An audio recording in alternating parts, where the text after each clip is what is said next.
नमस्कार दोस्तों, विधान जुडिशियल लॉ क्लासेस के जीएस वाले सेगमेंट में आपका स्वागत है। आज हम मध्य प्रदेश की नदियाँ के बारे में देखेंगे। ये वाला जो टॉपिक है आपका, ये मध्य प्रदेश के सारे एग्ज़ाम, चाहे वनडे एग्ज़ाम्स हो, चाहे सिविल सर्विसेज एग्ज़ाम्स हो, प्री हो, मेंस हो, सारी जगह आपको हेल्पफुल रहेगा। सिविल जज के भी अभी जो एग्ज़ाम्स आने वाले हैं उनके प्रीलिम्स के पॉइंट ऑफ व्यू से भी ये जो वीडियो है आपको बहुत सहायक सिद्ध होगा। इसको आप बहुत अच्छे से आपकी कॉपी में नोट्स भी तैयार कर सकते हैं, इसको आप ओरली भी पढ़ सकते हैं। आज हम शुरू करेंगे सबसे पहले मध्य प्रदेश की सबसे बड़ी नदी और सबसे महत्वपूर्ण नदी भी कहें यदि तो गलत नहीं होगा, नर्मदा नदी के बारे में हम डिस्कशन करेंगे। नर्मदा नदी के बारे में बहुत सारे क्वेश्चंस आपको सारे एग्ज़ाम्स में देखने को मिलेंगे, और चाहे इंडिया के लेवल का एग्ज़ाम हो, चाहे वो एमपी का एग्ज़ाम्स हो, तो एमपी के पॉइंट ऑफ व्यू से तो ये बहुत इंपॉर्टेंट होती है। मध्य प्रदेश की जीवन रेखा भी इसको अपन कहते हैं। शुरू करते हैं। मध्य प्रदेश की सबसे इम्पॉर्टेंट नदी जो है ये है आपकी नर्मदा नदी। नर्मदा नदी के बारे में ये जो आपको कुछ पॉइंट दिख रहे हैं, बहुत सारी चीज़ें हैं नर्मदा नदी के बारे में। यदि आप पढ़ने बैठ जाओ तो सारा दिन भी निकल जाएगा, तब आप नहीं पढ़ सकते। लेकिन कुछ पॉइंट ऐसे हैं जिन्हें आप देखेंगे सारे एग्ज़ाम्स में लगातार जो है रिपीट होते हैं। यहीं से क्वेश्चंस आपको जो है वो देखने को मिलते हैं कहीं ना कहीं। तो हम उन्हीं पॉइंट को सबसे ज़्यादा जो है फोकस करेंगे। सबसे पहले हम देखेंगे नर्मदा नदी का उद्गम स्थल। हर नदी के बारे में आपको जो है सबसे पहले उसका उद्गम देखना होता है कि कहाँ से उसकी शुरुआत होती है। तो ये हमें पता है कि 2-3 चीज़ें इसमें याद रखनी है। सबसे पहले तो किस शहर से आती है, तो ये है अमरकंटक।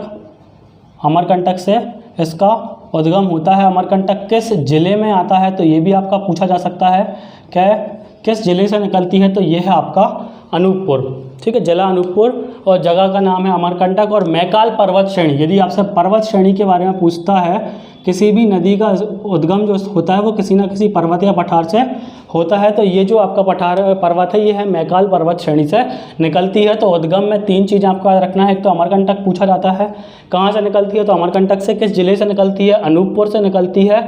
और कौन से पर्वत श्रेणी से निकलती है, तो वो हो जाएगा आपका मैकाल पर्वत श्रेणी। फिर उसके बाद जो है यहाँ से ये निकलती है और ये हम माने मध्य प्रदेश के बाईं ओर जो है बहती है। आपको ये भी याद रखना है ना। भारत के पॉइंट ऑफ व्यू से भी यदि हम देखते हैं, तो भारत के पॉइंट ऑफ व्यू से भी हम देखते हैं तो ये कुछ इस टाइप से बनता है आपका। मतलब यहाँ से जो है ये बाईं ओर से निकलती है और बाईं ओर जो है बहती है।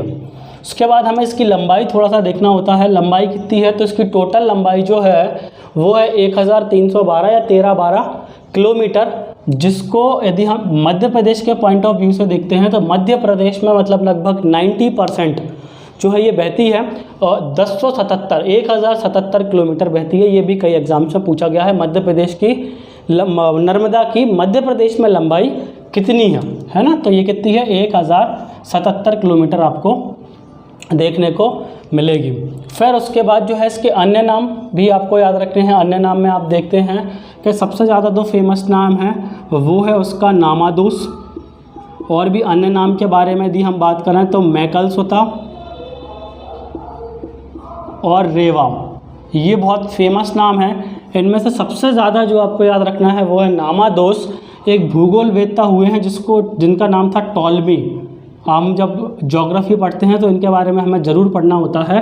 टॉलमी ने नामोदोस कहा है, तो ये कई एग्जाम से पूछा जा चुका है। पीसीएस के प्रीलिम्स में भी पूछा जा चुका है कि नामोदोस जो है, नर्मदा नदी को नामोदोस किसने कहा है, तो भूगोलवेत्ता टॉलमी ने कहा है, ये याद रखना है। अन्य नाम के बारे में यदि हम बात करें तो रेवा और मैकलसुता भी हमें देखने को मिलता है। फिर नेक्स्ट जो है इसकी सहायक नदियाँ कौन कौन सी हैं, तो ऐसा कहा जाता है लगभग 43 इसकी सहायक नदियाँ हैं। छोटी बड़ी नदियों के बारे में यदि हम बात करें तो ये भी एग्जाम से पूछा जा सकता है। फैक्ट है, कितनी सहायक नदियाँ इसकी हैं, तो 42 या 43 ऑप्शन में होता है। 43 बिल्कुल सही ऑप्शन है। 43 इसकी सहायक नदियाँ हैं। बाईं ओर से जो प्रमुख नदियाँ हैं मिलने वाली वो है बंजर, शेर, शक्कर, तवा। तवा एक अपने आप में बड़ी नदी है, बहुत इंपॉर्टेंट है, इसको हम देखेंगे। और दाईं ओर से जो मिलने वाली नदी है वो हिरन, बारना, ऊँटी और हथनी। कुछ जानवरों के नाम जैसे जो है, इसलिए ज़्यादा याद करने की आवश्यकता नहीं होती है। नर्मदा नदी की सहायक नदियों की जो नाम हैं वो जानवरों के नाम के आधार पर हैं लगभग। इसमें आपको जो फैक्ट याद रखना है वो फैक्ट याद रखना है तवा के बारे में। ये बहुत इंपॉर्टेंट है आपका। तवा के बारे में फैक्ट ये है सबसे पहले कि तवा जो नदी है वो नर्मदा की सबसे बड़ी सहायक नदी है, पहला पॉइंट है। फिर तवा के बारे में यदि हम बात करें तो तवा की नदी पर होशंगाबाद में एक बांध बना हुआ है जो कि मध्य प्रदेश का सबसे लंबा बांध है। दो फैक्ट आपको याद रखना है तवा के बारे में कि तवा एक तो क्या है कि तवा नर्मदा नदी की सहायक नदी है पहला, दूसरा नर्मदा की सबसे बड़ी सहायक नदी है, तीसरा तवा नदी पर जो डैम बना हुआ है होशंगाबाद में वो सबसे बड़ा डैम है मध्य प्रदेश का।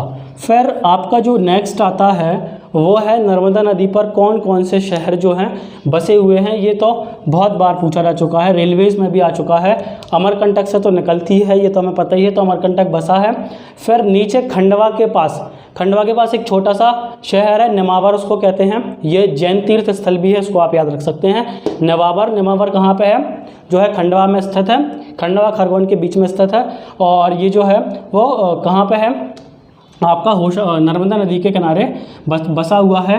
होशंगाबाद पता ही है आपको, होशंगाबाद जो शहर है वो नर्मदा नदी के किनारे बसा हुआ है। फिर बड़वा, ये भी आपका खंडवा में ही है, खंडवा में है बड़वा, यहाँ पे भी नर्मदा नदी निकलती हैं। महेश्वर आपको याद रखना है, बहुत प्राचीन शहर है, ये खरगोन में है, खंडवा में नहीं है। हम कई बार इसको मिस्टेक कर जाते हैं, पूछा जाता है। महेश्वर राजधानी रही है होलकरों की। होलकर जो राजवंश था पहले उनकी राजधानी इंदौर हुआ करती थी। फिर जब अहिल्याबाई ने जो है वो पदभार संभाला था तो उन्होंने अपनी राजधानी महेश्वर ट्रांसफ़र कर दी थी। और महेश्वर पे ही बहुत सारे जो है आपको दर्शनीय स्थल देखने को मिलते हैं। और महेश्वर जो है वो नर्मदा नदी के किनारे है। किस ज़िले में स्थित है? तो खरगोन ज़िले में स्थित है। और ओमकारेश्वर को आपको याद रखना है, ये भी आपका जो है खंडवा में स्थित है। ओमकारेश्वर में एक डैम भी है, ओमकारेश्वर में एक ज्योतिर्लिंग भी है। 12 ज्योतिर्लिंग हैं शिव जी के, उनमें से एक ज्योतिर्लिंग है ओमकारेश्वर। ओमकारेश्वर से नर्मदा नदी निकलती है।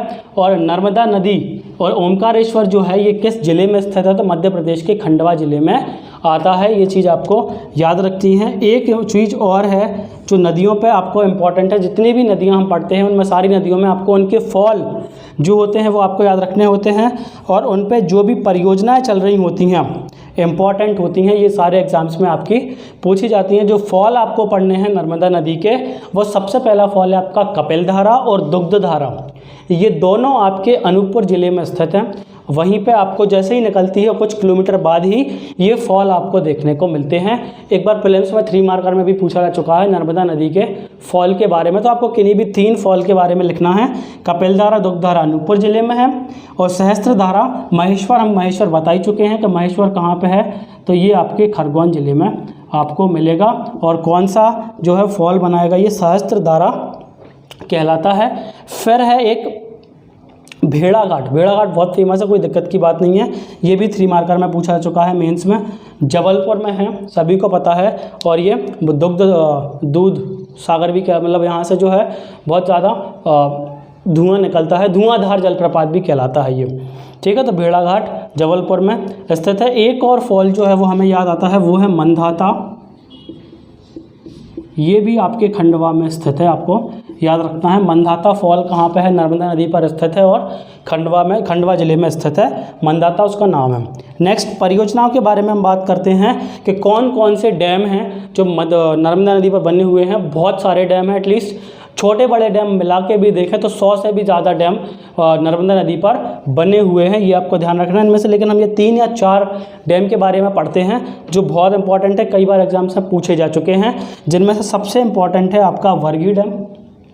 बरगी डैम सबसे पहला तो आपको याद रखना है किस ज़िले में स्थित है, तो वो है आपका जबलपुर।